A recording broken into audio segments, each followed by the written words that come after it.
جنابت میں اذکار اور تسبیح پڑھنا، حالت جنابت میں تسبیح ہاتھ میں لے کر تیسرا کلمہ، درود شریف، استغفار یا دوسرے اذکار اور دعائیں پڑھ سکتے ہیں۔ ام ساجد انڈیا سے، جی بالکل پڑھ سکتے ہیں، کوئی حرج نہیں ہے اس میں۔ اور خاص طور پہ جو خواتین مینسز کی حالت میں ہوتی ہیں وہ تو بالکل ہی عبادت چھوڑ دیتی ہیں، یہ بھی صحیح نہیں ہے بھائی۔ نماز اور تلاوت نہیں کرنی، باقی عبادتیں تو کریں، تسبیحات پڑھیں، دعائیں مانگیں اللہ تعالیٰ سے۔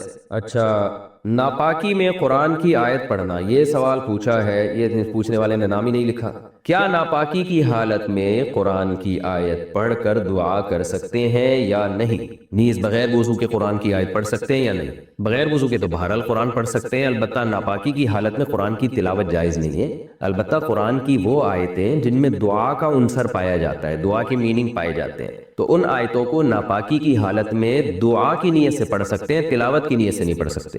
جیسے قرآن میں آتا ہے ربنا آتنا فی الدنیا حسنۃ وفی الآخرۃ حسنۃ وقنا عذاب النار، اب یہ دعا ہے لیکن قرآن کی آیت بھی ہے، تو آپ اسے آیت کی نیت سے نہ پڑھیں، ناپاکی کی حالت میں دعا کی نیت سے آپ پڑھ سکتے ہیں۔ اسی طرح آیت الکرسی ہے تو یہ قرآن کی آیت، لیکن اگر آپ ناپاکی کی حالت میں یعنی جنابت میں یا حیض و نفاس کی عورت اگر ہے تو حیض و نفاس کی حالت میں آیت الکرسی قرآن کی تلاوت کی نیت سے نہ پڑھیں۔ ہاں وہ بطور دم کے، بطور رقیہ کے، بطور وظیفہ کے پڑھ سکتی ہے وہ۔ اسی طرح سورہ فلق، سورہ ناس ہے، آپ دم کرنے کے لیے تو پڑھ سکتے ہیں، تلاوت کی نیت سے نہیں پڑھ سکتے آپ۔ ناپاک بستر پر ناپاک کپڑوں میں تلاوت وغیرہ کا حکم، اگر بیڈ یا صوفہ وغیرہ ناپاک ہو جائے تو اس پر بیٹھ کر تلاوت کرنا، ذکر کرنا یا دینی بیان سننا جائز ہوگا یا نہیں؟ اس طرح ناپاک کپڑوں میں ان کاموں کا کیا حکم ہے؟ سلمان صاحب لاہور سے۔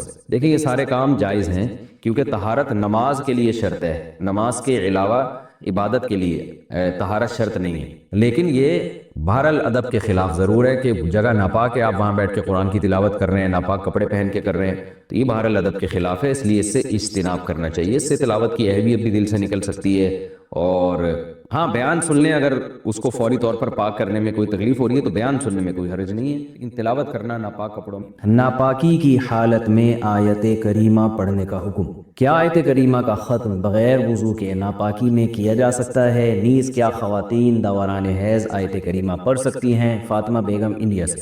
آیت کریمہ جب تلاوت پڑھی جاتی ہے نا بطور وظیفے یا دعا کے، تو اس میں قرآن کی نیت نہیں ہوتی، اور علماء نے یہ بات بیان کی ہے فقہاء نے کتابوں میں کہ قرآن کی کسی آیت کو بطور وظیفے کے یا بطور دعا کے پڑھا جائے تو وہ قرآن پھر قرآن نہیں رہتا، بلکہ وہ محض ایک دعا بن جاتی ہے، لہذا وہ ناپاکی کی حالت میں بھی پڑھی جا سکتی ہے۔ لہذا آیت کریمہ آپ اگر وظیفے کے طور پہ، دعا کے طور پہ پڑھ رہی ہیں تو یہ کام ناپاکی کی حالت میں بھی ہو سکتا ہے۔ اسی طرح آیت کریمہ کے علاوہ سورہ فاتحہ ہے، یا رات کو سوتے ہوئے جو دم کیا جاتا ہے اپنے اوپر، سورہ فلق، سورہ ناس اور سورہ اخلاص کے ذریعے، تو یہ سب جائز ہے، اس میں ناپاکی کی حالت میں بھی کر سکتے ہیں، کیونکہ یہ قرآن کی تلاوت کی نیت سے نہیں ہوتا بلکہ یہ دم یا رقیہ کی نیت سے ہوتا ہے۔ قرآن پورا کرنے کے لیے حالت حیض میں قرآن پڑھ سکتے ہیں۔ میرا قرآن ختم ہونے میں 3 پارے رہ گئے ہیں، پیریڈ شروع ہو گئے ہیں، میں نے ایک کلپ میں سنا تھا کہ حیض کی حالت میں قرآن پڑھ سکتے ہیں اور تلاوت بھی سن سکتے ہیں، کیا یہ بات صحیح ہے؟ تلاوت سن تو سکتے ہیں، قرآن پڑھ نہیں سکتے۔ اس بارے میں میرا کلپ موجود ہے یوٹیوب پہ، محترمہ ڈاکٹر فرحت ہاشمی کا ایک ان کے حوالے سے ایک بات چلی تھی، اور جو ان کی اکیڈمی میں کام کرنے والی خواتین ہیں انہوں نے ایک فتوے کو وائرل کیا تھا جس میں یہ بتایا گیا تھا کہ حالت حیض میں بھی عورت قرآن کو ہاتھ لگا سکتی ہے۔ اس پر میں نے کلپ ریکارڈ کروایا تھا، تو میں محترمہ ڈاکٹر فرحت ہاشمی صاحبہ کا حوالے سے دے رہا ہوں کہ میرا نام لکھ کے نا جب یہ سرچ کریں گے تو اس پہ وہ کلپ آپ کے پاس آ جائے گا، تو اس میں پہلے پورا مدلل اس پر میرا بیان ہے دلائل کے ساتھ کہ حالت حیض میں عورت قرآن کو ہاتھ نہیں لگا سکتی۔ مقصد خدا نخواستہ ڈاکٹر فرحت ہاشمی صاحبہ پر تنقید کرنا نہیں ہے کہ علمی مسئلے میں ان سے اختلاف کرنا ہے، اور مجھے یہ یقینی بھی معلوم نہیں ہے کہ ڈاکٹر فرحت ہاشمی صاحبہ کی رائے کیا ہے اس بارے میں۔ کسی نے مجھے بتایا تھا کہ ان کی یہ رائے ہے اور وہ اس کو پروموٹ کرتی ہیں کہ حالت حیض میں عورت قرآن کو ہاتھ لگا سکتی ہے، تو اس پر میں نے دلائل سے ایک بات ریکارڈ کروائی تھی، وہ آپ سرچ کر لیں۔ قطع نظر اس سے کہ باقی ڈاکٹر فرحت ہاشمی ایسا کہتی بھی ہیں کہ نہیں کہتی، واللہ عالم، باقی ڈاکٹر فرحت ہاشمی صاحبہ کا جو ایک کام ہے ماشاءاللہ قرآن کی خدمت کے حوالے سے، اس کا میں بہرحال معترف ہوں۔ کراچی سے ایک خاتون نے سوال پوچھا ہے کہ ایام حیض میں غیر یقینی صورتحال ہو تو غسل کب کریں؟ حیض کے آخری دنوں میں جب ہمیں دن میں صرف یہ 1 یا 2 بار اسپاٹنگ ہوتی ہے، یقین نہیں ہوتا کہ اب خون آئے گا یا نہیں، تو ہمیں غسل کرنے کے لیے کتنا انتظار کرنا چاہیے؟ نیز اگر ہم نے انتظار کیا اور بلیڈنگ نہ ہوئی تو کیا ان نمازوں کی قضا کرنی ہوگی؟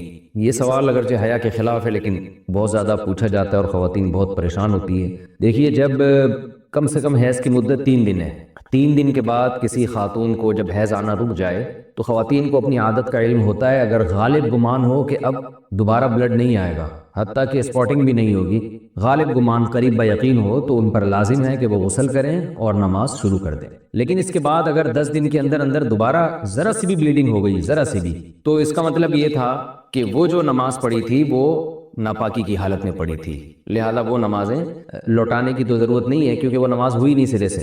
لیکن جیسے ہی اسپاٹنگ ہو تو دوبارہ سے رک جائیں نماز پڑھنے سے، اور پھر جب غالب گمان ہو کہ اب دوبارہ بلیڈنگ نہیں ہوگی تو دوبارہ غسل کر کے نماز شروع کریں۔ تو یہ ہے، تو ان کا جو اصل سوال تھا کہ ہمیں غسل کے لیے کتنا انتظار کرنا پڑے گا، تو اپنا غالب گمان دیکھنا پڑے گا آپ کو۔ جب غالب گمان ہو جائے کہ اب بلیڈنگ بالکل بھی نہیں ہوگی تو آپ پر لازم ہے کہ آپ غسل کریں اور نماز پڑھیں، اور اگر اس کے بعد یعنی غالب گمان نہیں ہے یہ، بلکہ ایک تردد ہے کہ شاید ہو شاید نہ ہو، تو پھر غسل کرنا لازم نہیں ہے، کیونکہ الیقین لا یزول بالشک، یقینی چیز تھی حیض کا ہونا، اس کا ختم ہونے کا جب تک یقین نہیں ہوگا تو غسل نہیں کیا جائے گا۔ البتہ بعض دفعہ ایسے ہوتا ہے کسی خاتون کا خیال یہ ہوتا ہے کہ اب دوبارہ مجھے بلیڈنگ ہوگی، اور اس خیال سے انہوں نے غسل ہی نہیں کیا، تو پھر پتہ چلا کہ بلیڈنگ تو نہیں ہو رہی، تو پھر جو نماز قضا ہوئی ہے اس کی قضا بھی کرنی پڑے گی۔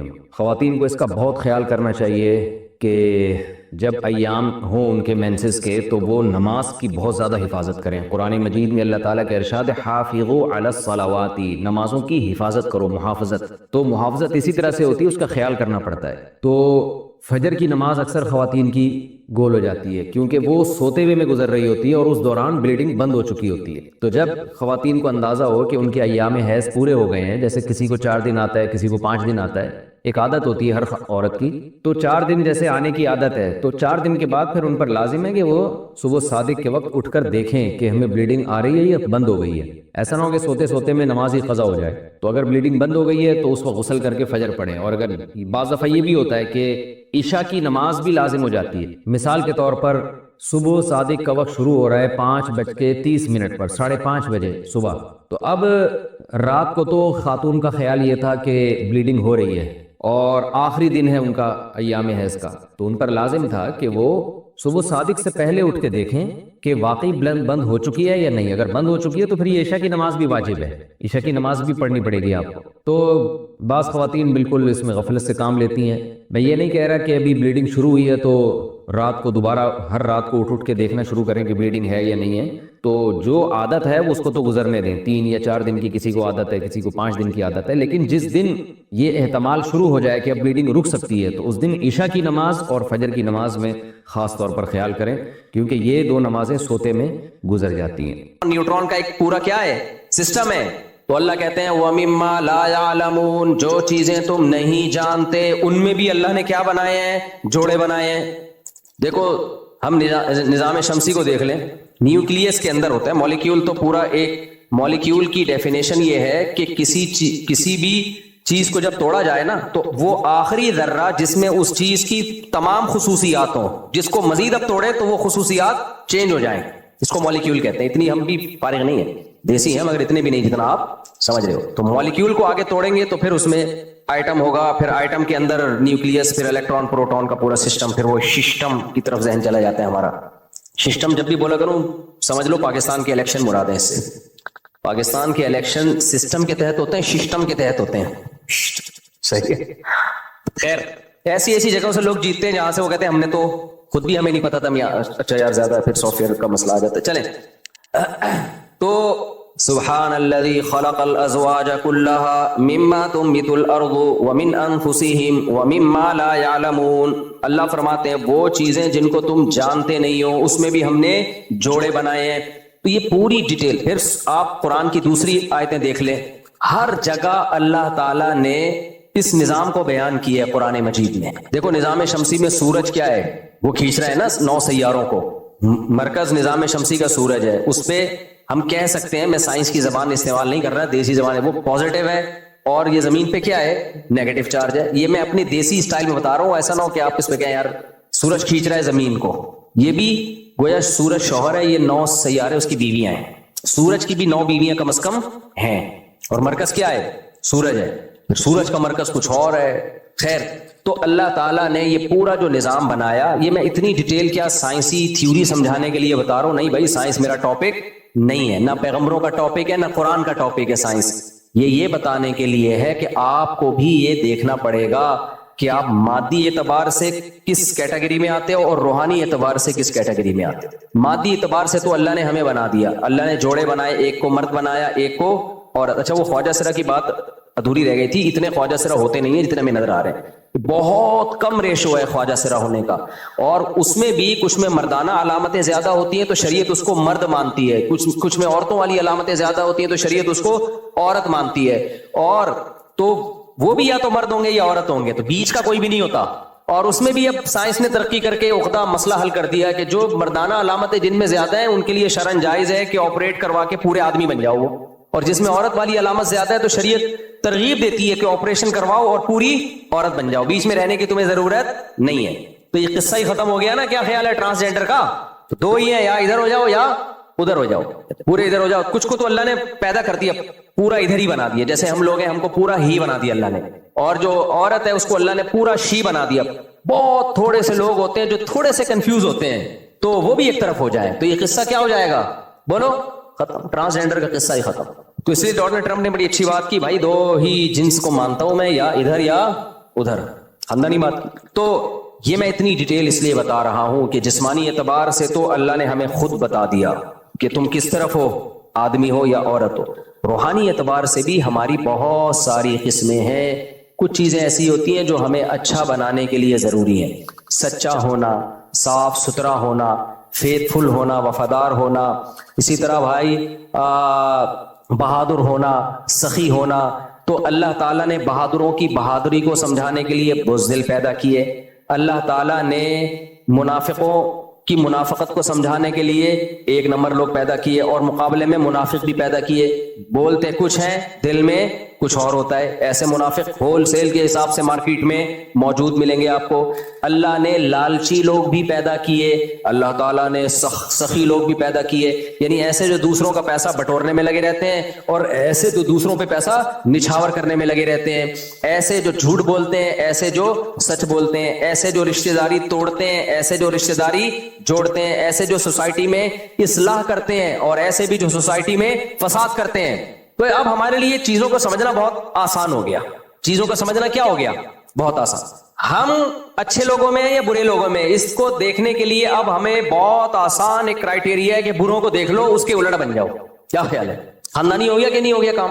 بھائی آپ کو اپنی سوسائٹی میں نظر آ جائیں گے, بروں کو دیکھ لو, خود آپ کو اندازہ ہوگا. دیکھو دوسروں کو دیکھ کے کیسے اندازہ ہوتا ہے, انسان کو اپنی برائی لگتی نہیں ہے. ہمیشہ وہ برائی جب دوسرے میں ہوتی ہے تو فوراً آپ کے سگنل کام کرنا شروع کر دیتے ہیں, یار یہ تو غلط ہے, یہ کیا ہے غلط. تو بس دیکھ لو, جب میں دوسرے کے بارے میں کہہ رہا ہوں کہ یہ غلط ہے تو اٹ مینس کہ میرے اندر اگر یہ برائی ہوگی تو میں بھی کیا ہوں گا؟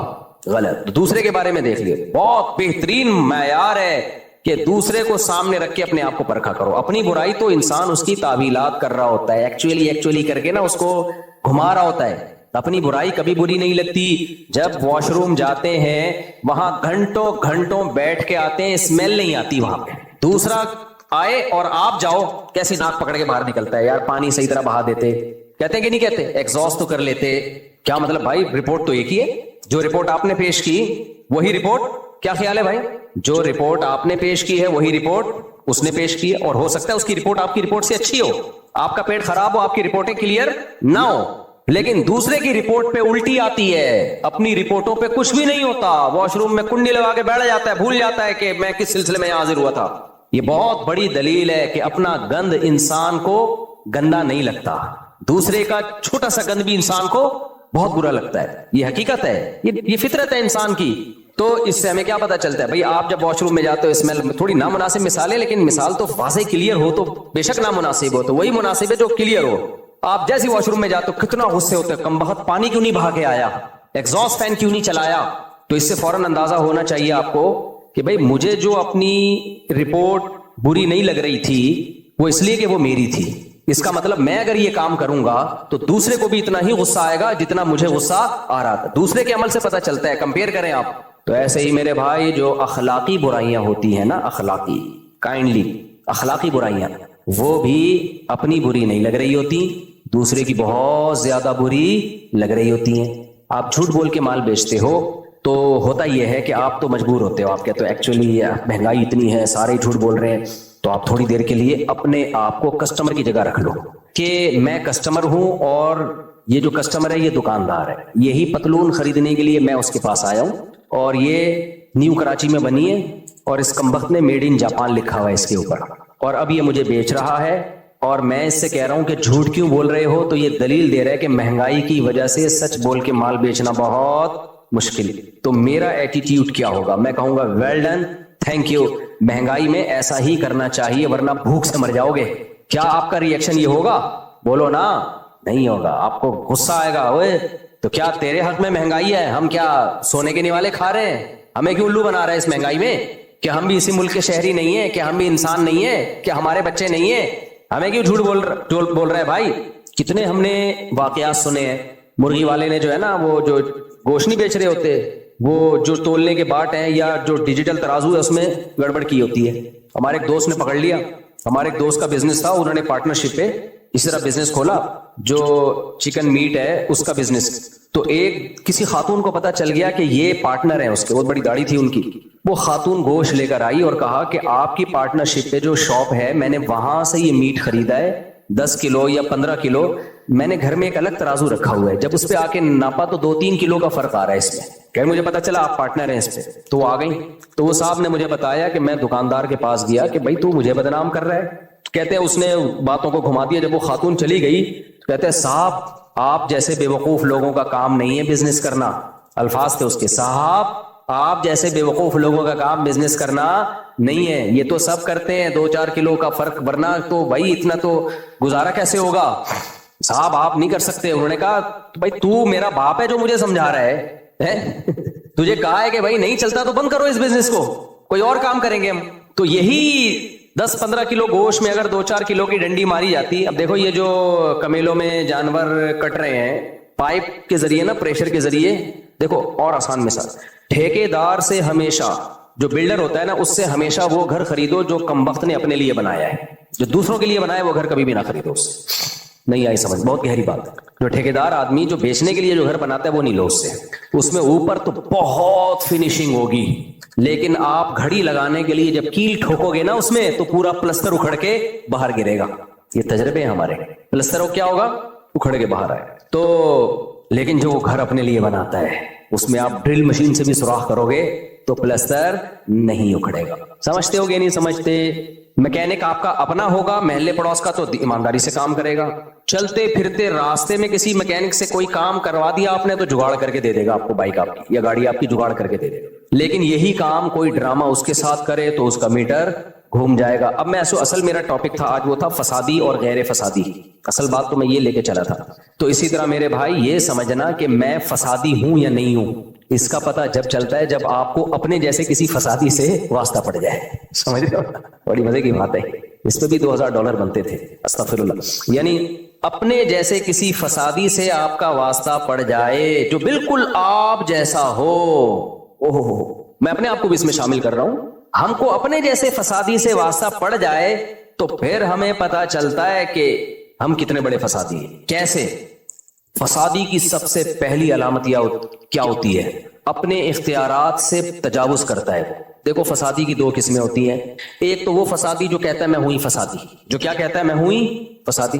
جیسے یہ ڈاکو چور, یہ تو اپنے آپ کو مانتے ہیں بھائی ہم تو چور ہیں, ان کو فخر ہے. ایک چور کو پکڑا نا کورٹ میں پیش کیا گیا تو کورٹ نے کہا کمبخت تو نے ایسے پھرتی سے چوری کی ہے کسی کو کانو کان خبر نہیں ہوئی. کہتے تھینک یو سر, آپ پہلے آدمی ہیں جنہوں نے میرے پیشے کی تعریف کی ہے. تو اس کو اپنے چور ہونے پہ کیا تھا, جیب کترے مقابلے کر رہے ہوتے ہیں. ابے تو پکڑا گیا, میں تو کبھی پکڑا نہیں ہے, میں تو ایسے جیب میں ہاتھ ڈالتا ہوں, ایسے پیسے نکالتا ہوں, بڑے بڑوں کو الو بناتا ہوں. وہ سکھا رہے ہوتے ہیں پیسے لے کے. تو ایک فسادی